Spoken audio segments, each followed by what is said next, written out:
What's going on, guys? It's Shed. The weekend is here. You know what that means. Maybe some people don't know. Canelo Crawford is tonight. I'm actually excited for this fight. I don't really know if it'll be a close fight or like a good fight overall. They both tend to start a little bit slower. I don't think it's going to be like this fireworks fight or anything. I'm not really sure who will win it. I don't really watch boxing nearly as much, so I don't have nearly as much confidence. Even if I'm wrong about a lot of MMA fights, it's MMA. It's a lot more volatile overall. It's probably one of the hardest things to predict, to be honest. Like, even though anything can happen in boxing and any kind of upset could happen on any given day, there are even more anythings that can happen in MMA. So my heart kind of wants Crawford to win overall, just mostly because he's at a disadvantage. He's not expected to win this fight. So like a part of me hopes that he can somehow win, not by knockout or anything. I highly doubt it, but if he wins, we could see a rematch. You know what I mean?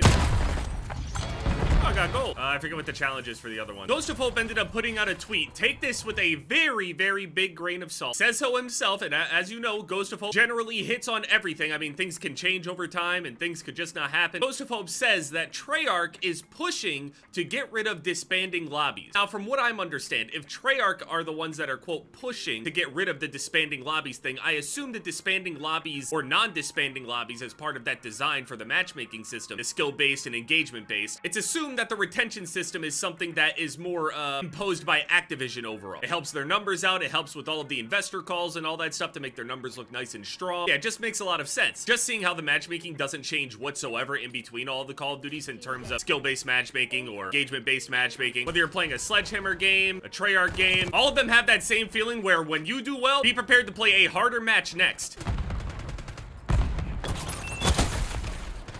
The fuck, it destroyed my thing at the exact same time. I threw the trophy down, it destroyed the thing that was thrown at it, but the thing that was thrown at it also destroyed it. Disbanding lobbies, I see a lot of people asking, like, why does this matter? Why does it make any difference? What exactly is that? And it's definitely something that, like, the average player has no idea, like, what that is. They just know about, like, the general public opinion of, oh, this game is fun, this game is good, or this game sucks, this game is not good. So basically, all it is in the new matchmaking system, or quote new, with the most modern matchmaking system, SBMM, EOMM. Now, the devs and stuff, other people will claim that SBMM has always been there, but it's not. They know that for a fact that it is not the same type of thing. They don't have the same type of algorithms. The amount of players that are playing the game are entirely different from what it was before. They have information and technology that they didn't have before. It is absolutely 100% not the same kind of skill-based matchmaking. Do not let them lie to you. It is absolutely more advanced. It is more tweaked in a way to help you overall retain more players. In practice, retaining more players sounds like a good thing, but it seems like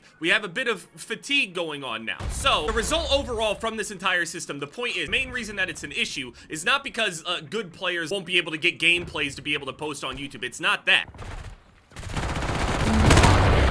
What the fuck? It's that your games will end up feeling very predetermined. So if you do well or you're playing with somebody that's really good at the game or whatever and you guys are winning and winning and winning, expect even in a player match to be treated as if you're playing ranked. And what I mean by that is that, again, whenever you do well, the idea is that you would end up technically being considered higher rated by the game. Your score per minute, your overall KD, the amount of average kills you get per game, how often do you get kills. All of this stuff is calculated by that system. So the better and better and better that you get at the game, the harder that the game tries to make it for you. And that also shows up in a variety of ways outside of just pitting you against better players. I don't have a problem playing against better players. I have a problem with feeling like my old, normal, casual Call of Duty is gone, as opposed to this basically what feels like a predetermined, tailored experience overall to keep you playing as long as possible. You can go and play a game without this kind of system in it, like Battlefield, for example, and see a huge variety. You actually see the community of players playing the game, all the different play styles that you can have. It just feels different. The game goes from feeling like it's just a normal casual video game to a super sweaty, somewhat kind of competitive video game, all while playing regular player matches. You didn't click ranked, you didn't click on anything that is supposed to be categorizing you. And while I imagine it is nicer to be a player that is worse and then basically getting easier lobbies, if you improve at all in this game, the game will absolutely punish you. The matchmaking system makes it difficult for you to see where exactly you're stacking up because my lobbies are not like your lobbies. Your lobbies aren't like my my lobbies. I don't know how you played in your past 10 games. Now, if you know what you're looking at, you can see if it's a higher level lobby or not. You can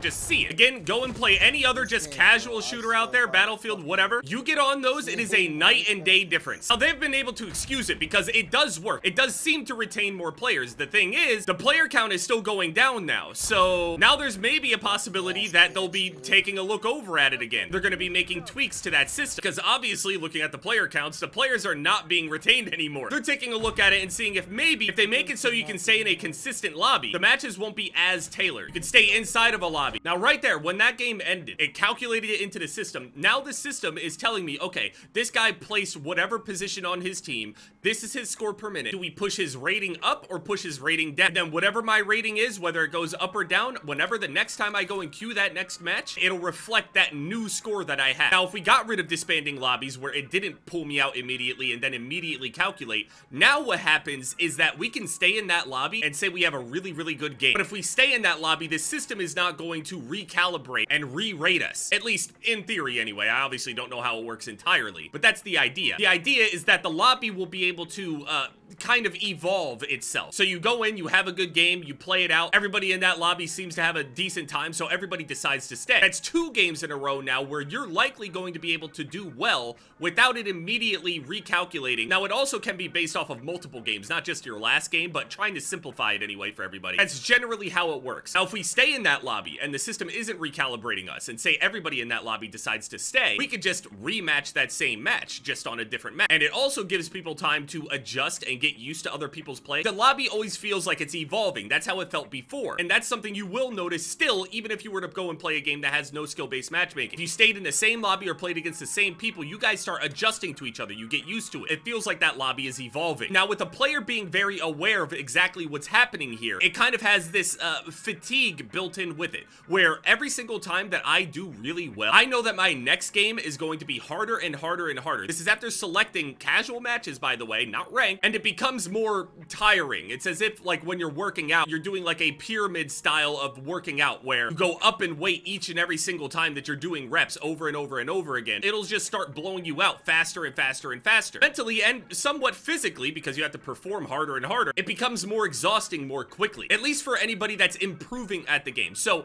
if you're somebody that's not improving whatsoever and you don't know about any of this stuff, you're probably completely fine. And that's probably what they're kind of depending on. But at this point in time, it doesn't seem to be working for them. And if you start improving in any way, shape, or form, this is if you're playing solo, by the way. This isn't even counting like what the system does whenever you're playing with your good friends. If any of you are good at all, or any of you are improving at all, expect your lobbies to get harder and harder to play. There's no way I could sit there and play my matches out with somebody that I know is like, they don't even play the game. There's no way I could queue with a brand new person right now, because they would end up getting slaughtered by everybody in my lobby. Even if I'm doing well in those lobbies, the person that I'm playing with, if they're brand new, there's no way they're gonna survive. And it would be my fault why the lobby feels like that to them. So then they would be better off playing alone. But again, if they improve, here comes the punishment. Anyway, it's this old tired argument that people have been having for I don't know how many years at this point. Bottom line, the system is not like how it used to be. It is not the same. Don't let them lie to you. The lobby isn't disbanding now. It has the opportunity to keep a little bit of an actual like organic feel to it. It wouldn't feel tailor-made the same way that ranked matches usually do in games. I admit, I think that this is a pretty good rating system for a ranked mode, but this is casuals. Now again, big grain of salt, they're pushing for it. Does not mean that it's gonna happen. It's like they could come out with some sort of announcement and say, hey, we're loosening skill-based matchmaking or something like that. They would never do that, but I'm saying, hey, we're loosening skill-based matchmaking. They don't want people to consistently concentrate on how their matches are being match made, because what's gonna happen is people are gonna be insanely critical of each and every single match-made game that they have. If they say that, people are gonna be like, I thought you loosened it. I thought skill-based wasn't that bad. There are pros and cons to having it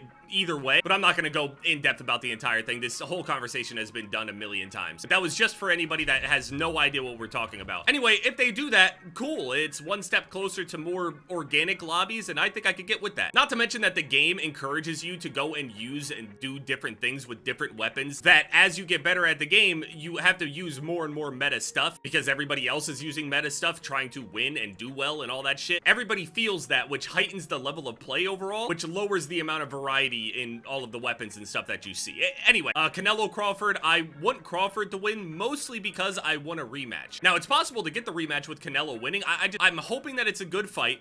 I think it's going to be slow. I think it's going to be technical. And if anybody gets a finish, it'll probably be Canelo just based off of like size and power. But I'm like cheering for Crawford in the way of like the little engine that could type thing. He's at a disadvantage in terms of like size and power and stuff like that. So it kind of makes me want to cheer for him, you know? Anyway, thank you guys so much for all the love and support on the videos. And yeah, it's been Jeb, guys.